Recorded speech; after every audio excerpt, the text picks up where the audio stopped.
Nonye ko basuhuza ndabifuriza kugira ibihe byiza nshuti bakunze wa Primo Media Rwanda. Naye makuru agezweho. U Rwanda ntirwitabira inama y'akarere k'ibiyaga bigari yakiriwe na Repubulika ya Demokarasi ya Kongo. Naho u Rwanda rwananenze icyemezo cy'urukiko rwa Loni cyo kutohereza akabuga mu Rwanda. Mu karere ka Karongi hari umwarimu ukurikiranwe gutera inda umunyeshuri imyaka 17. Naho Kinshasa na M23 bemeranyije ku miterere remezo y'amasezerano y'amahoro. Tshisekedi yategetse ko ikibuga cy'indege cya Goma gifungurwa vuba. Igihugu cya Mali cyo cyahagaritse televiziyo ebyiri zo mu Bufaransa. Trump agiye kurega BBC mu rukiko. Minisitiri w'umutekano muri Isiraheli we yavuze ko abanyapalestine batabaho. Mu ivuriro Everlife nahivurije umwijima, mpivuriza n'iby'amabanga y'abashakanye. Bankoraho riraka n'abahanga pe. Nyuma yo kugira ikibazo cy'imisemburo mike bandangiye ivuriro Everlife ndarigana baramfasha icyo kibazo kirakemuka. Nyuma naje kujyana n'umubyeyi wanjye afite ikibazo cya hypertension, ubu ngubu n'umuziba. Nashishikariza abantu bafite ibibazo by'imisemburo bigatuma batabyara, bigatuma imihango yabo itaza neza nkuko bikwiye, kuba mwagana ivuriro Everlife bakabafasha. Murakoze cyane. Ivuriro Everlife rikorera Nyabugogo rimaze kuba ubukombe mu Rwanda no hanze yarwo mu kuvura indwara bakoresheje imiti y'ibimera kandi itunganyijwe neza mu buryo bw'ibinini, poudre cyangwa liquide. Hari abadogiteri batandukanye bagufasha kandi kiza nuko aho waba uherereye hose ku isi imiti yakugeraho, cyane ko bakorana na DHL. Mu ndwara bavura twavugamo nk'iz'imyororokere zose, kurangiza vuba no kubura ubushake, indwara zifata abadamu zose, igwingira ry'igitsina, indwara nk'umwijima, diabete, amara, igifu, asima. Abifuza kuva ku biyobyabwenge nabo barabafasha. Ku bindi bisobanuro wahamagara cyangwa ukandikira muganga. Everlife, icyizere cy'ubuzima. Kuri iri segonda nibura abantu 16,000 bari mu kirere mu ndege bava ahantu hamwe bajya ahandi. Kuzenguruka isi bisigaye byoroshye ku buryo uko turi miliyari 8 dusa naho turi abaturanyi kubera uburyo bwo gukora ingendo bisigaye bikorwa. Ikibazo nuko gutegura urugendo bigora, gukora reservation ya tike y'indege, gushaka visa, ubwishingizi bw'urugendo. Amahirwe twagize nuko hari abantu bazobereye muri ibi bintu kandi biyemeje kudufasha. Abantu nka Ireme Travel Agents Limited, kompanyi nyarwanda iri mu zambere muri service zo gutegura ingendo, ubukerarugendo no kwakira abantu. Kompanyi yemewe n'ihuriro mpuzamahanga ry'ubwikorezi bwo mu ndege IATA. Niba wifuza kujya mu mahanga ku mpamvu izo arizo zose, icyo bigusaba ni ugutekereza urugendo rwawe gusa, ubundi ukegera Ireme Travel Agency bakagukorera reservation ya tike y'indege, bakagufasha gushaka visa, bakagukorera reservation ya hoteli, bakagukurikiranira ibya assurance y'urugendo. Iyo uturutse mu mahanga cyangwa se ujyayo, bagufata ku kibuga cy'indege ku giciro cya 50% cy'abandi babikorera. Ku bantu bari kure kandi bashobora kwishyura hakoreshejwe ikoranabuhanga, online payment. Tuguha link ubundi ukishyura. Ireme Travel Agency ikorera mu mujyi wa Kigali muri Mike, mu nzu yo hasi mu muryango wa G41. Hamagara 07 85 36 48 cyangwa 07 89 88 Ushobora no kwandika email kuri info@iremetravel.rawa. Wanasura urubuga rwa internet wa3iremetravel.rawa. Bayikaze muri amakuru arambuye duhereye ku Rwanda rutitabira inama y'akarere k'ibiyaga bigari yakiriwe na Repubulika ya Demokarasi ya Kongo. Repubulika ya Demokarasi ya Kongo yakira inama mpuzamahanga y'akarere k'ibiyaga bigari umuryango barizwamo n'u Rwanda, ariko ntirwitabiriye bijyanye n'umwuka mubi umaze igihe hagati y'ibihugu byombi. Iyi nama y'abakuru b'ibihugu bigize akarere k'ibiyaga bigari yateranye tariki ya 15 bikaba biteganyijwe ko iganirwamo ibibazo by'umutekano muke mu burasirazuba bwa Kongo. Jeune Afrique yanditse ko umwe mu bayobozi bo mu Rwanda yavuze ko hari impamvu ebyiri zatumye u Rwanda rutitabira inama yabereye muri Kongo, zirimo kubijyanye n'umutekano bitari ku murongo, ndetse ngo Perezida Paul Kagame ntiyigeze yohererezwa ubutumire na mugenzi wa Repubulika ya Demokarasi ya Kongo. Hari amakuru avuga ko ubutumire u Rwanda rwahawe bwatanzwe binyuze mu nyandiko yoherejwe na Ambasade ya Kongo muri Ethiopia. Mu bihugu birenga 9 bigize uyu muryango, abakuru b'ibihugu 4 barimo Joao Lourenço wa Angola, Faustin Archange Touadera wa Repubulika ya Centrafrica, Denis Sassou Nguesso wa Repubulika ya Kongo na Evariste Ndayishimiye wa Burundi na Tshisekedi wakiriye iyo nama nibo bitabiriye. Umuryango w'ibihugu byo mu karere k'ibiyaga bigari winjiye muri gahunda z'ubuhuza mu bibazo byo mu karere, ndetse uhabwa inshingano yo kugenzura agahenge kemeranyijwe mu kwezi kwa 10 k'uyu mwaka hagati ya M23 na FARDC mu biganiro bibera i Doha. Gusa aka gahenge ntikigeze kubahirizwa na rimwe kuko ingabo za FARDC zakomeje kugaba ibitero zikoresha drone n'intwaro ziremereye mu bice bigenzurwa na M23 n'ahatuye abanyamurenge. U Rwanda rwanenze icyemezo cya Loni cyo kutohereza akabuga mu Rwanda. Minisitiri w'ubumwe bw'abanyarwanda n'inshingano mboneragihugu Dr Bizimana Jean Damascene yanenze icyemezo cy'urwego rw'umuryango w'abimbye rushinzwe imirimo y'insigarira y'inkiko mpanabyaha cyo kutohereza akabuga mu Rwanda. abacamanza b'uru rwego bayobowe na Ian Bonomi ku itariki ya 14 z'uku kwezi basobanuye ko bashingiye kuri raporo z'abahanga barimo abaganga no muri kasho Kabuga afungiwemo basanze uyu munyarwanda atashobora kugendera mu ndege imucyura mu Rwanda kubera ko arwaye kandi urugendo ari rurerure. Abacamanza bagaragaje ko bitewe n'iyi mpamvu Kabuga azakomeza gufungwa by'agateganyo mu gihe atarabona ikindi gihugu cyemera kumwakira. Ubushinjacyaha bwa Loni bwari bwasobanuye uru rwego ko Kabuga yashobora kugera mu Rwanda mu gihe yabaherekejwe n'abaganga kandi ko uburenganzira bwe buzubahirizwa mu gihe azaba ari i Kigali nk'uko n'ubwo abandi bose bwubahirizwa. Minisitiri Bizimana yagaragaje ko n'ubwo icyemezo cy'uru rwego cyo kudacyura Kabuga mu Rwanda kitumvikana, dosiye ya Kabuga utakiburanishwa kuva mu kwezi kwa 8 kwa 2023 ishimangira umutwaro w'amateka uri ku mutwe w'abateguye jenoside banze kwemera ibyaha byabo ngo bungu bumwe n'abandi banyarwanda. Yagize ati binyuze muri iki cyemezo kitumvikana, isomo rikomeye ry'amateka rikomeje kuremerera abateguye jenoside banze kwemera ibyaha byabo ngo bajye muri gahunda y'ubumwe bw'abanyarwanda. Yatanze urutonde rurerure rw'abanyarwanda bagize uruhare mu gutegura jenoside barangije ibihano n'abagizwe abere, ariko ibihugu bifuje ko byabakira bikanga, bamwe muri bo bagapfira aho bari bafungiwe bagashyingurwa mu ibanga. Muri abo harimo Protezi Gina Nyirazo wapfiriye muri Niger mu kwa 8 k'uyu mwaka, umurambo ugatwikirwa mu Bufaransa mu ibanga nyuma y'uko meya wa karere ka Orléans Serge Grouard yanze ko ashyingurwa mu irimbi rinini ashingiye ku mateka mabi yaranze uyu munyarwanda. Minisitiri Bizimana yavuze ko abakoze jenoside barimo babihamijwe n'inkiko kuri ubu bakaba baticuza, bakwiye gufatira isomo kuri dosiye ya bagenzi babo barimo Kabuga na Zigira Nyirazo kuko uticuza adashobora kugira amahoro. Abacamanza b'uru rwego basobanuye ko Kabuga yasabye ibihugu bibiri by'Iburayi kumwakira ariko biramwanga, ikaba ariyo mpamvu hafashwe umwanzuro ko akomeza gufungwa by'agateganyo keretse mu gihe byaba byisubiyeho bikemera kumwakira. Abanyarwanda barakangurirwa kwirinda indwara y'ibicurane. Minisiteri y'ubuzima yibukije abanyarwanda ko bakwiriye kwirinda cyane muri iki gihe cy'imvura kuko indwara y'ibicurane yiyongera cyane ugereranyije n'ibindi bihe, dore ko ibipimo bigaragaza ko virusi itera ibicurane yo mu bwoko bwa influenza A ariyo yiganje ndetse nta bundi bwoko bushya bwagaragaye mu Rwanda. N'ubutumwa iyi minisiteri yanyujije ku rukuta rwayo rwa X yibutsa abantu ko bakwiriye kwirinda indwara y'ibicurane muri ibi bihe by'imvura no mu gihe cy'ubukonje kuko ari bw'iyi ndwara yibasira umuntu cyane. Ubwoko bw'ibicurane bwa influenza A buterwa na virusi yitwa influenza, abikunda kwibasira bakaba ari abana bari munsi y'imyaka 5, abagore batwite ndetse n'abantu bashaje bafite intege nke. Ibimenyetso by'iyi ndwara ni ugukorora cyane, kumva ukonje cyane, gucika intege, kuribwa umutwe, kubura ubushake bwo kurya no kunywa, kubabara mu muhogo, kugorwa no guhumeka, gucibwamo no kuruka cyane ku bana ndetse no kugira umuriro. Minisitiri w'ubuzima Dr. Sabin Nsanzimana yagize ati bigira ubukana iyo virusi ya influenza ihahuriye na bakteri cyane ku bana bari munsi y'imyaka 5.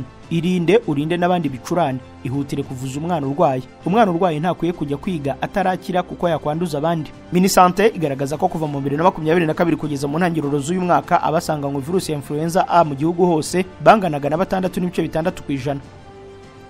Makuru uvuga mu turere, reka duhere mu karere ka Muhanga aho mu Cyuzi ahagaragaye umurambo w'umukobwa. Umurambo w'umukobwa utazwi wasanzwe mu Cyuzi giherereye ku Kinamba Ikabwayi hagana saa 9 z'igitondo. Bamwe mu baturage bagezeho uyu murambo waruri bakaba bakeka ko nyakwigendera yishwe bakamujugunya mu Cyuzi cyuhira imyaka giherereye ku Kinamba Ikabwayi. Umwe yagize ati bishoboke ko abamwishe bamujugunye mu Cyuzi kugira ngo bajijishe byitwe ko yiyahuye. Uyu muturage watanze amakuru yabwiye amakuru Umuseke ko nta mwenda uyu mukobwa yari yambaye, akavuga ko byatunguye abantu bose bahageze. Chief Inspector of Police Hassan Kamanzi, umuvugizi wa polisi mu Majyepfo, avuga ko polisi na RIB bakimara guhabwa amakuru y'urupfu rw'uyu mukobwa bihutiye kujyayo basanganya kwigendera koko nta kintu na kimwe yambaye. Ati ashobora kuba yishwe, ashobora kuba yaguyemo, byose birashoboka. Ukuri kwa nyako tuzaguhabwa n'ibivuye mu iperereza ryimbitse RIB irimo gukora. Nta mwirondoro uyu mukobwa wabashe kumenyekana kuko bamwe mu baturage bahageze batigeze bamumenya. Umurambo wajyanywe mu bitaro bya Kabgayi kugira ngo ukorerwe isuzuma. Mu karere ka Huyeho abantu 15 bakekwaho ubujura batawe muri yombi mu byumweru 2. Polisi ikorera mu karere ka Huye yatangaje ko mu gihe cy'ibyumweru 2 gusa yataye muri yombi abantu 15 bakekwaho ibikorwa by'ubujura no gushikuza abaturage telefone babategeye mu nzira zo muri quartier zo mu tugari dutandukanye tugize umurenge wa Tumba. Ibi byabaye nyuma yuko abatuye mu karere ka Huye mu bice bitandukanye by'umurenge wa Tumba cyane cyane mu kagari ka Cyarwa na Gitwa bagiye bataka kenshi ubujura bwa buri gihe bubakorerwa burimo n'ubutobora inzu cyangwa gushikuzwa telefone, bagasaba ko habaho umusanzu w'inzego za polisi mu guhashya abajura. Umuyobozi w'akarere ka Huye Ange Sebutege avuga ko iperereza kuri ubu bujura rikorwa abatahuwe bagafatwa, ariko ko hari n'ingamba zo gukaza amarondo ahaye umwuga adakora neza akabyutswa asanzwe. Umuvugizi wa polisi mu ntara y'Amajyepfo CIP Kamanzi Hassan avuga ko polisi iticaye ubusa aho mu byumweru 2 gusa hamaze gufatwa abakekwaho ubujura butandukanye 15 ndetse n'abandi 4 bagishakishwa mu murenge wa Tumba gusa. Ati abibwa turabasaba kuza gutanga ibirego, ariko tumaze n'iminsi mu mikwabu, mu byumweru 2 tumaze gufata abantu 15, hari n'abandi 4 bagishakishwa bakekwaho gukora ibikorwa bigayitse birimo ubujura, batobora inzu n'ibindi bihungabanya umudendezo n'ituze ry'abaturage. CIP Kamanzi yakomeje yibutsa abaturage ko kubungabunga umutekano ari uguhozaho, abasaba gukomeza gutangira amakuru ku gihe bagaragaza aho babona hose hakwifashishwa mu guhungabanya umutekano, n'ababigiramo uruhare bagashyikirizwa polisi kuko ari inshingano zayo zihoraho kubafata. Naho mu karere ka Karongi umwarimu akurikiranyweho gutera inda umunyeshuri w'imyaka 17. Mbarushimana Theoneste w'imyaka 30 yigisha mu wa 5 no wa 6 w'amashuri abanza kuri groupe scolaire Nyarubuye A mu murenge ya Twumba mu karere ka Karongi yatawe muri yombi nyuma yo kuregwa n'umunyeshuri imyaka 17 wiga mu wa 2 wayisumbuye kuri iryo shuri amushinja kumusambanya akamutera inda. Umwarimu ukorana na Mbarushimana yabwiye ikinyamakuru Imvaho Nshya ko uwo mukobwa yafashe icyemezo cyo kujya kurega mwarimu we kuri RIB station ya Twumba nyuma y'ibiganiro by'ukwezi kwahari umuryango bimaze iminsi biba. Yakomeje sobanura ko umunyeshuri uvuga ko afite indiri hagati y'amezi 5 na 6 yagerageje kuyihisha akanahisha wayimuteye, ariko nyuma y'ibyo biganiro ngo yahise ajya kuri RIB station ya Twumba ariko uyu mwarimu wari umaze amezi 5 gusa ashatse umugore w'umwarimukazi kumusambanya akanamutera iyo nda. Polisi yahita muri yombi uyu mwarimu. Umuyobozi w'akarere ka Karongi wungirije ushinzwe imibereho myiza y'abaturage Umuhoza Pascazi yabwiye Imvaho Nshya ko iyi nkuru yabatunguye kandi nababaje. Ati ni inkuru yatubabaje cyane iranadutungura kuko uyu mwarimu yashyingiwe byemewe n'amategeko mu kwa 6 uyu mwaka. Amaze amezi 5 gusa ashyingiwe. Umwana akimutangira ikirego yahise atabwa muri yombi afungiye kuri station ya RIB ya Twumba. Yavuze ko ubuyobozi bw'akarere bugiye gukomeza gukurikirana imibereho y'uyu mwana ntibumuteshe ishuri, agasaba ababyeyi be kutazamuhutaza ngo nuko atwite kuko bigikurikiranwa. Yibukije ko gusambanya umwana ari cyaha kidasaza kandi gihanwa byihanukiriye. Yasabye abarezi kurera neza batangiza abo barera, asaba ishuri yigaho n'ababyeyi be kumuba hafi. Mukanya aya makuru turakomereza ko yavugwa hanze y'u Rwanda. Machegalia Vocational Training Center MVTC, ishuri ry'umuryango mpuzamahanga udaharanira inyungu Fondazione Machegalia Onlus rikigisha imyuga n'ubumenyingiro mu gihe gito. Amezi 6 burangije kwiga ugahita ujya mu kazi. Bigisha gutwara no gukanika ibinyabiziga, amategeko y'umuhanda, gusudira, gutunganya imisatsi, ubwubatsi, ubudozi, gufotora no gutunganya amashusho, indimi n'amahugurwa kuri mudasobwa. Nzamagana y'urubyiruko rwiza amashuri abanza rugakomereza muri Machegalia Vocational Training Center. Uyu munsi bakaba bari mu kazi abandi ari abakoresha. Iri shuri riherereye mu murenge wa Ririma mu karere ka Bugesera. Fondazione Machegalia Onlus yashinze iri shuri itanga inkunga cyangwa scholarship zo kuryigamo ndetse n'izo kwiga mu zindi kaminuza ku rubyiruko rwo mu karere ka Bugesera rutishoboye. Iri shuri rifite amacumbi ku bahungu n'abakobwa, rigatanga n'amafunguro ku biga bataha n'abacumbikirwa. Ntabwo tuzi icyo hazaza haduhishiye, gusa icyo tuzi ni ukuhategura ariko kwiga muri Machegalia Vocational Training Center. Uyu mujyi kurimo amaduka menshi agurisha amatelefoni, ndakura iryizeye nguramo iPhone kandi bakampa garanti. Niba nawe wibaza ikibazo nk'iki, sigaho kubunza imitima wirirwa ushakisha kuko Future Mobile Store niwo mwihariko wacu. Uhereye ku mafaranga 150 gusa, iri duka riraguha telefoni zigezweho za Samsung na iPhone n'ama accessoires yazo nka charger, screen protector, cover, écouteurs, speaker ndetse n'ibindi. Kuva kuri iPhone XR kugeza kuri iPhone 17 Pro Max na Samsung Galaxy 05 kugeza kuri Samsung Galaxy S25 Ultra na Fold 7 zose nshyashya kandi ku giciro gisa n'icy'uruganda urazisanga muri Future Mobile Store. Ushaka guhindura telefone ya iPhone cyangwa Samsung ufite ukagendana nigezweho ibizwi nka top up, urayizana ukongera udufaranga duke tukagufasha kuyihindura ukagendana nigezweho. Umwihariko muri Future Mobile Store ni uko iguze telefone yacu tuguha garanti y'imyaka 2. Waba uri muri Kigali cyangwa uri mu ntara, iyi telefone turayikoherereza kandi tukishyura igiciro cyo kuyikugezaho. Dukorera mu nyubako yo kwa Makuza ateganye na parking ya Beka, hakurya haba haparitse abamotari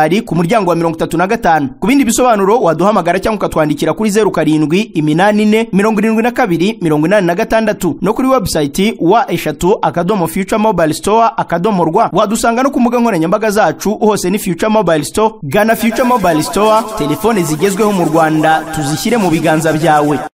Makuru y'u Rwanda. Kinshasa na M23 bemeranyije ku miterere remezo y'amasezerano y'amahoro. Leta ya Repubulika ya Demokarasi ya Kongo n'umutwe nyeshyamba wa AFC M23 uyirwanya bashyize umukono ku miterere remezo y'amasezerano y'amahoro yo kurangiza intambara mu burasirazuba bw'iki gihugu. Impande zombi zashyize umukono kuri iyo nyandiko i Doha ku buhuza bwa Qatar. Byashimwe n'ibihugu nk'u Rwanda, Qatar, Amerika, Ububiligi n'Ubufaransa nk'intambwe y'ingenzi itewe iganisha ku mahoro. Ibyagezweho byubakiye ku isinywa ry'amasezerano y'amahamaganisha ku mahoro Kinshasa na M23 bashyizeho umukono mu kwa 7 uyu mwaka. Cyakora imiterere remezo ubwayo y'aya masezerano y'amahoro ntirimo ingingo zitegeka buri ruhande ko rugomba kuyubahiriza, ahubwo harimo ibyo buri ruhande rwiyemeje byo kugeza ku bumwe, kubaka icyizere no gucubya ubushyamirane bikozwe mu byiciro. Iyi miterere remezo y'amasezerano y'amahoro ikubiye mu ngingo 8 buri ruhande rwiyemeje gushyira mu bikorwa, ari z'uburyo bwo kurekura imfungwa zo mu ntambara, uburyo bwo kugenzura iyubahirizwa ry'agahenge, gutuma imiryango ikora ubutabazi igera ku babukeneye, gusubizaho ubutegetsi bwa leta, kwambura intwaro no gusubiza mu buzima busanzwe imitwe yitwaje intwaro, koroshya isubira mu byabo mu buryo butekanye ku bantu bavuye mu byabo baba bari imbere mu gihugu hamwe n'impunzi, kongera kubaka ubukungu, ubutabera, ukuri n'ubwiyunge. Masad Boulos umujyanama mukuru kuri Afurika wa Perezida Donald Trump nawe wari muri uyu muhango yavuze ko zifatiwe hamwe izi nshingano zizongerera imbaraga umusingi w'amahoro umutekano no kongera kubaka icyizere mu baturage bagizweho ingaruka. Boulos yongeyeho ko Amerika ishima impande zombi kuri ibi byagezeho na leta ya Qatar ku bw'ubuhuza bwayo. Leta y'u Rwanda yashimye isinywa ry'imiterere remezo y'aya masezerano n'amahoro hagati ya M23 na Congo, ivuga ko ari icyiciro gikomeye cyo mu nzira iganisha ku ikemurwa burundu ry'impamvu muzizi intambara yo mu burasirazuba bwa Congo hamwe n'ikemurwa ry'imbogamizi ku mahoro mu karere k'ibiyaga bigari. Masad Boulos yavuze ko vuba cyane biteganyijwe ko Perezida w'u Rwanda Paul Kagame na mugenzi wa Congo Felix Tshisekedi bazahurira muri Amerika ku butumire bwa Donald Trump. Inama yabo ikaba intangiriro ya gahunda yose arimo n'isinywa ry'amasezerano menshi no gushimangira kwiyemeza amahoro hagati y'u Rwanda na Congo.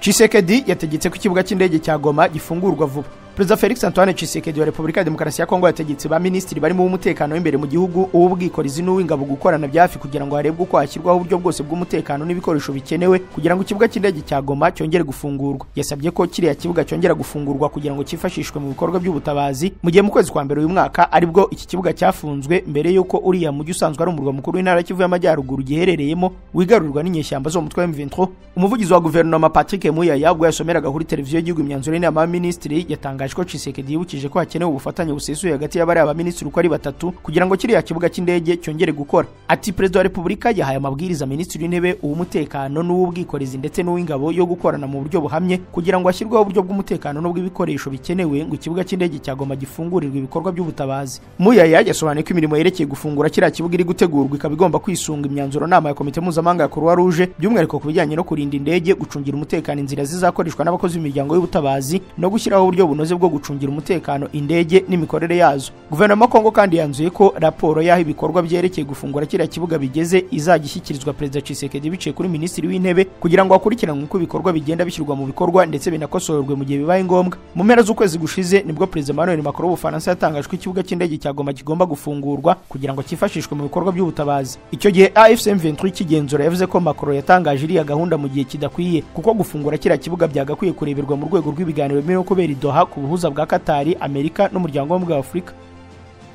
Naho Rubero inyeshyamba za ADF zisha abantu 20 biganjemo abarwayi. Abantu hafi 20 bishwe n'inyeshyamba za ADF muri grupoma ya Manzia iherereye muri territoire ya Rubero muri Kivu y'Amajyaruguru. Abenshi mu bahohotewe ni abarwayi bo ku kigo nderabuzima cyaho cyatwitswe n'abateye nyuma yo gusahura kwamenetsemo amaraso. Icyamakuru 7/7 kivuga ko umuyobozi wa grupoma ya Dimanche Kanzoka yerekanye ko abagabye igitero bibasiye umurwa mukuru wa territoire cyane cyane ku kigo nderabuzima cyaho. Mu gihugu cy'u Burundi ho abarenga 18,000 bashaka kujya mu gisirikare bakoze igeragezwa. Igisirikare cy'u Burundi cyateguye ikizamini cyo kureba ko bafite ubuzima bwiza bwo kwiruka ibirometero 8 ku bakandida bifuza kujya mu gisirikare. Iri suzuma ryakorewe icyarimwe mu gihugu hose. Mu ntara ya Bujumbura ikizamini cyakorewe ku ishuri rikuru rya gisirikare kandi kirimo abakandida biyandikishije muri komine ya Mukaza. Nkuko byatangajwe na Brigadier General Gaspard Baratuza umuvugizi w'igisirikare cy'u Burundi ngo urubyiruko rusaga 18,000 rwiyandikishije mu gihugu hose rushaka kwinjira mu gisirikare. Intara ya Gitega ni iyoboye izindi hamwe n'abakandida barenga 4,800 biyandikishije. Iyi mibare ngo ikabigaragaza ishyaka ridasanzwe n'ikimenyetso cyo gukunda igihugu nkuko Radio Television Nationale y'u Burundi ibivuga. Umuvugizi w'igisirikare cy'u Burundi Gaspard Baratuza yanatangaje kandi ku kizamini cy'ubwenge kizakurikira iki kizamini cy'ubushobozi bw'umubiri. Umubare wa nyuma w'abasirikare bazatoranywa uzaterwa n'ibisubizo bizavamo n'umubare w'abasirikare bari hafi kujya mu zabukuru. Dukomereze mu gihugu cya Tanzania, Perezida w'iki gihugu yasezeranyije iperereza ku mfu zabaye mu myigaragambyo yo kwamagana amatora. Perezida wa Tanzania Samia Suluhu Hassan yatangaje iperereza rya leta ku mvururu zadutse mu cyumweru cyabayemo amatora nyuma y'ibirego ko ubutegetsi bwe bwakoresheje urugomo mu kuburizamo iyo myigaragambyo yanditse amateka. Akanama k'amatora ka Tanzania katangaje ko yatsinze ayo matora ya perezida mu kwezi gushize n'amajwi 98%. Abatavuga rumwe n'ubutegetsi bamaganye ibyavuye muri ayo matora bavuga ko ari uguyinkwenene demokarasi. Nyuma y'iyo myigaragambyo abantu nibura 240 barezwe ubugambanyi hamwe no gushyiraho komisiyo yo gukora iperereza. Samia yanasabye abashinjacyaha guca inkoni zamba ku batawe muri yombi bijyanye n'urwo rugomo. Yifashisha amagambo yo muri Bibiliya yagize ati data ubababarire kuko batazi icyo bakora. Yavuze ayo magambo hashize iminsi komiseri mukuru w'umuryango w'abibumbye ku burenganzira bwa muntu Volker Turk ashishikarije abategetsi ba Tanzania gukora iperereza ryuzuye kandi rinyuze mu mucyo ku makuru y'ubwicanyi n'irindi honyorwa rikomeye ry'uburenganzira bwa muntu byabaye mu gihe na nyuma y'amatora ku itariki ya 29 z'ukwezi gushize. Abatavuga rumwe n'ubutegetsi bavuga ko abantu barirwa mu magana bashobora kuba barapfiriye mu mvururu zakurikiye ayo matora. abategetsi ntibaratangaza umubare w'abapfuye. Urwo rugomo rwari ruteye ubwoba mu gihugu cyari cyarabungabunze ishusho y'uko gituje kirangwa n'ubwumvikane n'umutekano mu gihe cy'imyaka 60. Mu ijambo agejeje ku nteko ishinga amategeko, Perezida Sami yashishikarije abashinjacyaha gutekereza ku kugabanya cyangwa gukuraho ibirego ku bantu bashobora kuba barijanditse mu mvururu batabanje gusobanukirwa byuzuye ibyo bari barimo gukora. Iyo myigaragambyo yateguwe n'urubyiruko yisanishije n'uburyo bwo gukusanya imbaga bwakozwe ahandi ku isi buyobowe n'urubyiruko ruzwi nk'aba Gen Z bwo kwamagana ubutegetsi bwashinze imizi bwirengagiza ibibazo biriho. Mali yahagaritse televiziyo ebyiri zo mu Bufaransa. Urwego rugenzura itangazamakuru muri Mali rwahagaritse televiziyo ebyiri z'Abafaransa LCI na TF1 ruzishinja gutangaza amakuru zidafitiye gihamya ndetse n'ibinyoma ku bijyanye n'intagondwa z'abajihadiste zikorera muri iki gihugu cyo mu gace ka Sahel. Itangazo ry'urwego rugenzura itangazamakuru muri Mali rigira riti televiziyo LCI na TF1 zikuwe mu byiciro byose by'abatanga serivisi z'amajwi n'amashusho mu gihugu hose kuva ku itariki y'icyemezo gikiriwe mukono bizageza igihe yazatangarizwa ikindi cyemezo. Urwego rugenzura itangazamakuru muri Mali rwatangaje ko inkuru yatumye televiziyo LCI ihagarikwa ari inkuru yari ifite iminota 12 n'amasegonda 28 ikaba yaratambutse ku cyumweru gishize ivuga ko intagondwa z'abajihadiste ziri ku marembo ya Bamako ndetse inavuga ko Mali igiye kubindira inshya ya Al-Qaeda. Iyo nkuru yaje no kongera gutambutswa kuri televiziyo ya TF1 nabwo kuri uwo munsi. Ubuyobozi bw'itangazamakuru buvuga ko iyo nkuru irimo amakuru adafitiwe ibimenyetso ndetse yiganjemo ibinyoma cyane bivuga ko igisirikare kiri ku butegetsi cyahagaritse kugurisha lisansi ndetse ko abiyise ntagondwa bari hafi gufata umurwa mukuru Bamako. Urwego rw'itangazamakuru rwashinje iyo nkuru kutagendera ku mahame y'itangazamakuru runagaragaza ko ifite ubutumwa buteye ubwoba bwerekana ko leta ya Mali iri hafi gusenyuka, ibintu ngo bishobora guteza impanuka, imidugararo no kubangamira ituze n'ubumwe bw'igihugu. Izo televiziyo rero ebyiri LCI na TF1 ntizigishobora gukurikiranwa muri Mali nk'uko aya makuru ya AFP abitangaza.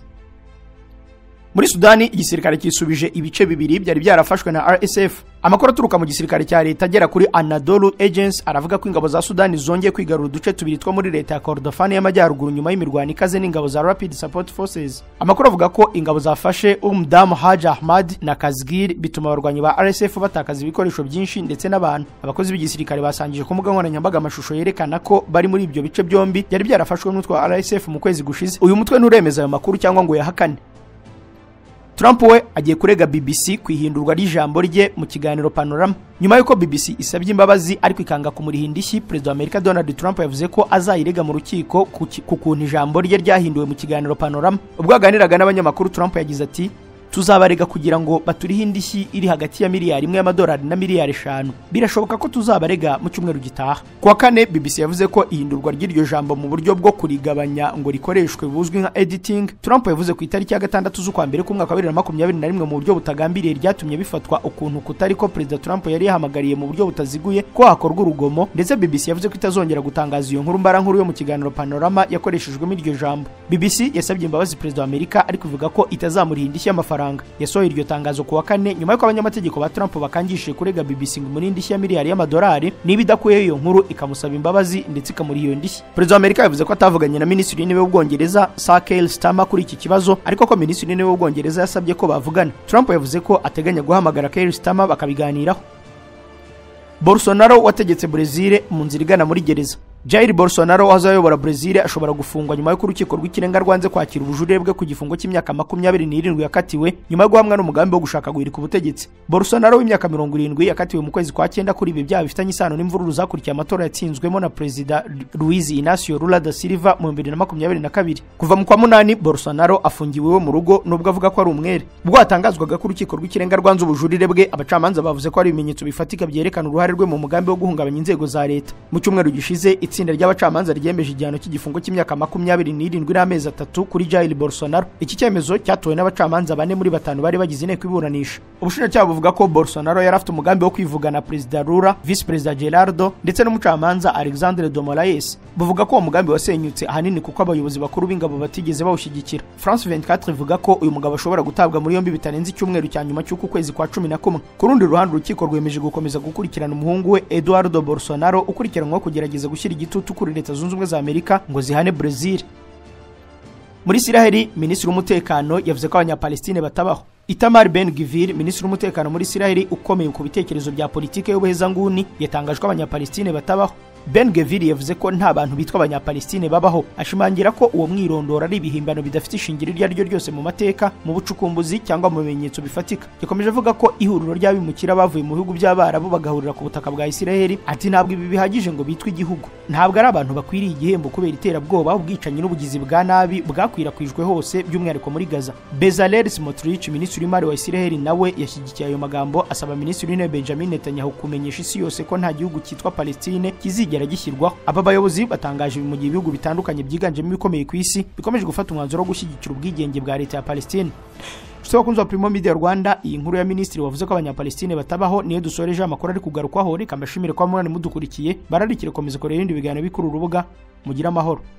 Mucuruzi ngufitiye inkuru nziza, wivunika rwose kuko Swatasi irahari ku bwawe, iragufasha muri byose ukeneye. Wowe icyo usabwa no gukora urutonde n'ibisobanuro by'ibyo ushaka kugura, byose bigomba guturuka i Dubai, amazina yabyo, ubwoko bwabyo, ingano yabyo n'umubare, hanyuma Swatasi kabigufashamo. Wivunika wishyura amatike y'indege, hoteli, umwanya n'ibindi bigenda ku rugendo rwawe, kuko ayo mafaranga wayazigama. Itike y'indege yarahenze cyane, amafaranga yishyura icyumba cya hoteli kongeraho amafunguro n'ibyo kunywa, utibagiwe umwanya ndetse n'amafaranga utanga ujya kugura na kiriya. Sigaho rwose ibyo bishinge Swatase, kuko uwo mutwaro yawe ugutuye. Iyi kampani zabyoroshya ikungure kurushaho, maze ayo mafaranga kugarukira ari inyungu aho kuba igihombo. Mu byo tubafasha kugura i Dubai harimo imashini z'ubuhinzi, izo mu nganda, izo mu biro, imashini zimesa, izikora indi mirimo itandukanye, spare parts, imodoka, telefone, mudasobwa, amasaha ndetse n'ibindi byo mu maduka bituruka i Dubai. Akandi gashya rero nuko mbere yo kubigura tubanza kukwereka amafoto n'amashusho wakwemeza ko ari byo tukabigura. Ibi bikoresho iyo bitumije bikugeraho hagati y'iminsi 2 n'itatu ku binyura mu ndege, mu gihe ibinyura mu bwato byo ari hagati y'iminsi 30 na 45. Swatasi uyishyura atageze kuri 1/3 cyayo yose wari kwifashisha mu gihe wagiye i Dubai, maze ikagufasha kwegeranya ibyo waguze no kubikugerezaho bigiye. Ushobora kutuganaho dukorera i Gikondo cyangwa ukatwandikira kuri 0788 67 85 97. Gukorana na Swatasi